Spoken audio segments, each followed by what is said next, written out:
আসসালামু আলাইকুম। মানুষের কোনো কাজকর্ম নেই, অযথা মানুষের পরনিন্দা নিয়ে, গীবত নিয়ে পড়ে থাকে। আল্লাহ তাআলা যেন ওই মানুষগুলোকে হেদায়েত দান করেন, আমিন। আল্লাহ, তুমি ওই মানুষগুলোকে যদি তুমি হেদায়েত দান না করো, তাহলে ওই মানুষগুলোর থেকে আমাদেরকে রক্ষা করো। ওই মানুষগুলো অযথা শুধু শুধু মানুষের গীবত, পরনিন্দা নিয়ে পড়ে থাকে।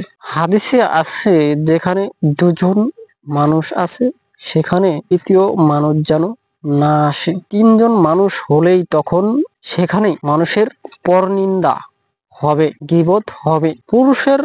পুরুষ মানুষের বেলায় যদিও ব্যতিক্রম হলেও মহিলা মানুষের বেলায় এটা অন্যরকম হয়ে যায়। তারা দুজন হলেও পরনিন্দা করে, তিনজন হলেও পরনিন্দা করে, বা অনেকজন হলেও তারা শুধু অন্য আরেকজন মানুষকে নিয়ে পরনিন্দা করেই বেড়ায়। তাদের কোনো খেয়ে দিয়ে কাজকর্ম নেই, শুধু মানুষের পরনিন্দা করেই বেড়ায়।